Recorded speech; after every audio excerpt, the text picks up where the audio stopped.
जरा सोचो, अगर तुम्हें 40 करोड़ रुपए दिए जाएं, वो भी सिर्फ इस चीज के लिए कि तुम्हें एक बड़ी सी व्हाइट रूम में लगातार 50 दिनों तक बाहर आए रहना है। तो ऐसा ही होता है कैट और माइक के साथ। कहानी की शुरुआत में हमें एक कपल केट और माइक को बड़ी सी व्हाइट रूम में घूमता हुआ दिखाया जाता है। इस रूम में सभी चीजें व्हाइट कलर की थी। दरअसल केट और माइक पर उवान नाम के डॉक्टर एक्सपेरिमेंट कर रही थी, जिसमें इन दोनों को इस व्हाइट रूम में लगातार 50 दिनों तक बिना बाहर आए रहना था, और अगर वह दोनों उस रूम में 50 दिनों तक रुक गए तो उन्हें $5 मिलियन यानी 40 करोड़ इनाम के तौर पर मिलेंगे। लेकिन अगर उन दोनों में से किसी एक ने भी हार मानी तो यही इनाम घटकर $1 मिलियन यानी 8 करोड़ रुपए ही रह जाएगा। इस एक्सपेरिमेंट के रूल के हिसाब से इस रूम में उन दोनों के अलावा और कोई नहीं रहेगा। ना ही वह किसी से मिल पाएंगे और ना ही इनके पास इंटरटेनमेंट का कोई भी जरिया होगा। अब ये दोनों बहुत खुश थे, क्योंकि इन्हें लग रहा था कि यह पैसे कमाने का सबसे आसान तरीका है।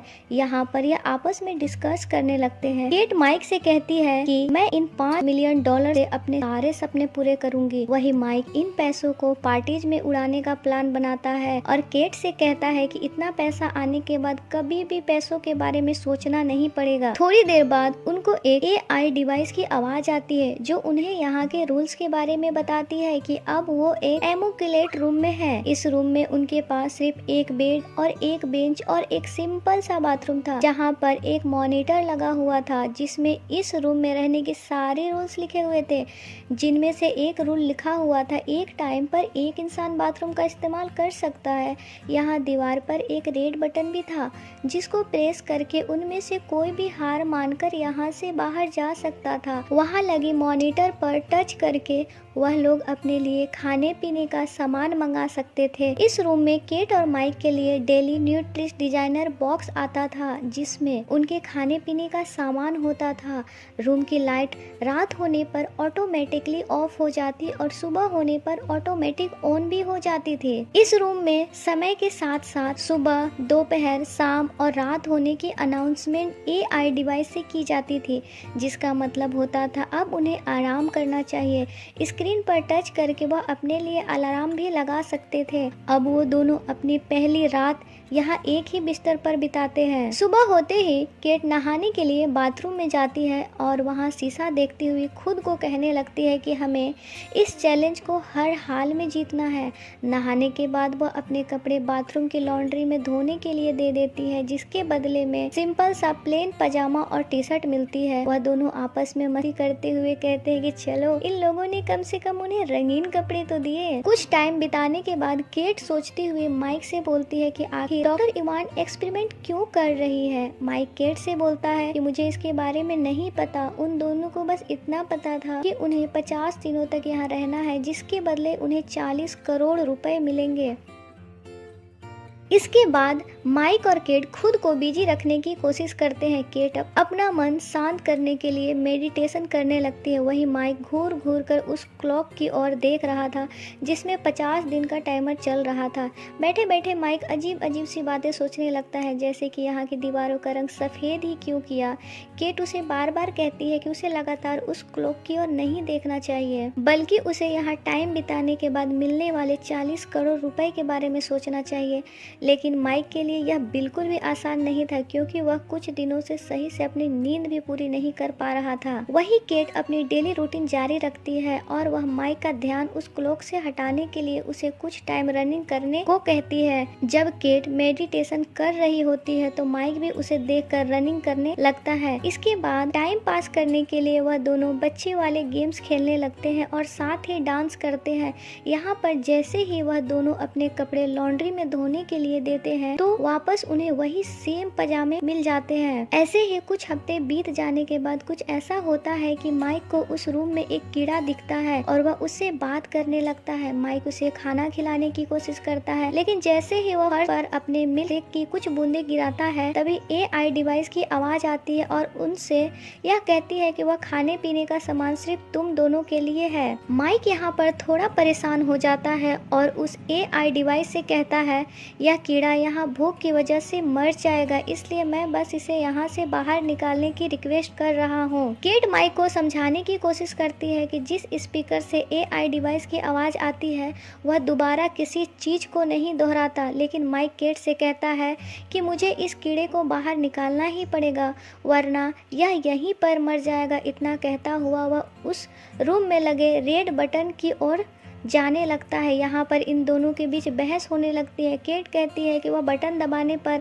हम ये चैलेंज हार जाएंगे और उन्हें यहाँ से खाली हाथ बाहर निकाल दिया जाएगा। हालांकि माइक बाहर नहीं जा रहा था, वो बस कीड़े को बचाने की कोशिश कर रहा था। इसके बाद माइक उस कीड़े को नीचे रख कर कहता है, यह कीड़ा एक लिविंग थिंग है और तुम्हें इस पर जरा सी भी दया नहीं आ रही है। जिस पर केट उससे कहती है कि तुम्हें ऐसा इसलिए लग रहा है क्योंकि तुम वेजिटेरियन इंसान हो। ऐसे ही काफ़ी देर तक इनकी बहस चलती है और गुस्से में केट वहाँ से आगे बढ़ने लगती है कि तभी बातों ही बातों में गलती से उसका पैर उस कीड़े के ऊपर टिक जाता है, जिससे वह कीड़ा वहीं पर मर जाता है। केट माइक से बोलती है कि ऐसा उससे गलती से हुआ है, लेकिन माइक मानने को तैयार नहीं होता और गुस्से में आकर वो कोने में अपना पूरा दिन बिता देता है। इस रूम के रूल्स के अकॉर्डिंग 2 ट्रीट लेने की परमिशन थी, इसलिए माइक केट से कहता है कि मैं अपनी एक ट्रीट लेने वाला हूँ। केट उसे याद दिलाती है कि ऐसा करने से उनकी प्राइज मनी से $1,00,000 कम हो जाएंगे, इसलिए वह माइक को ऐसा करने से मना करती, लेकिन फिर भी माइक अपनी ट्रीट लेने चला जाता है और बदले में उसे एक ग्रीन कलर का स्केच मिलता है। माइक कहता है कि इससे तो उसका कुछ होने वाला नहीं है, फिर भी कम से कम दीवार पर आर्ट बनाकर टाइम पास तो कर ही सकता हूँ। अब जैसे ही केट उसे दीवार पर ड्राइंग करते हुए देखती है तो माइक से खुद को पोर्ट्रेट बनाने को कहती है, जिस पर माइक भी उसका पोर्ट्रेट बनाने लगता है। काफी टाइम बाद केट बोर होकर यहाँ से चली जाती है क्योंकि वह माइक के लिए एक मॉडल नहीं बनना चाहती थी। वहीं माइक तब तक ड्राइंग करता रहता है जब तक वह उस स्केच को खत्म नहीं कर देता है।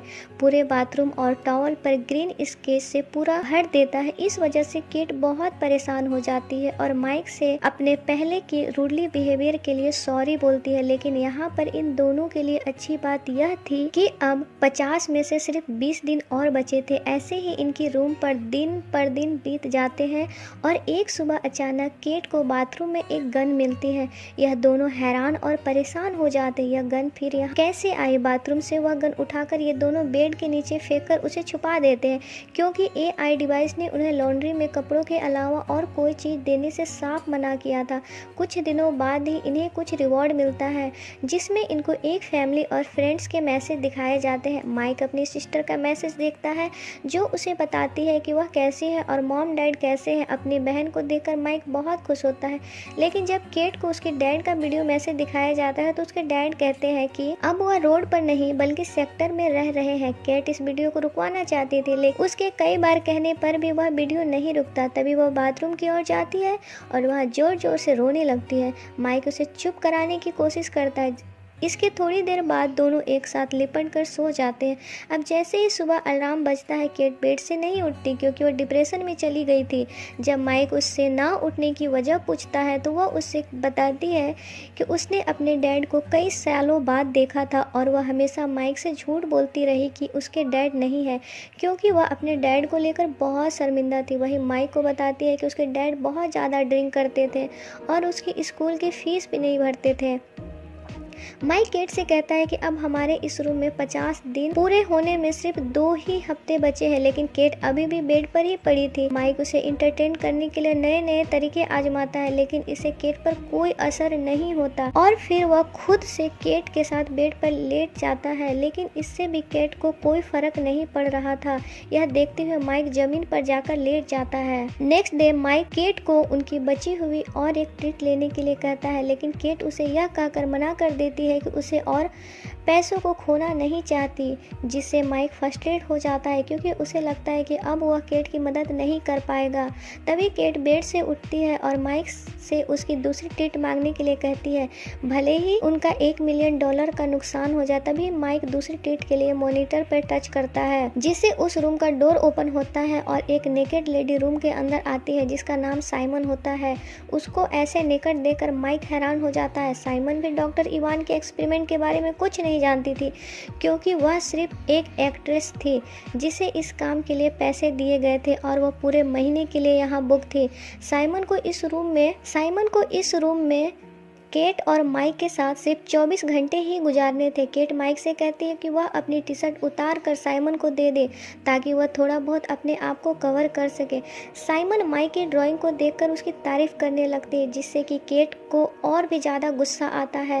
रात होने पर माइक उन दोनों लड़कियों को बेड पर सोने के लिए कहता है और खुद ज़मीन पर सो जाता है, जिसके बाद केट को इन दोनों की हरकतों से बहुत ज़्यादा चिढ़ हो रही थी, इसलिए वो माइक को भी बेड पर सोने के लिए बुला लेती है और खुद इन दोनों के बीच में सो जाती है। यहाँ पर पूरी रात केट को चैन से नींद नहीं आती और सुबह जब उठती है तो वह देखती है कि साइमन बेड पर नहीं है। यह देखकर वह सोचती है कि शायद साइमन यहाँ से जा चुकी है, लेकिन दरअसल साइमन बाथरूम में थी और वहाँ पर बिना कपड़ों के निकट घूम रही थी। केट यह चीज़ें और झेल सकती थी, इसलिए शांत रहती है। इसके बाद वह तीनों रूम में यहाँ वहाँ डांस करना स्टार्ट कर देते, एक दूसरे को किस करने लगते। इससे माइक को इतना ज़्यादा नशा चढ़ जाता है, उसे हेलोनेशन होने लगता है, उसे अपने हर तरफ खून ही खून दिखता है।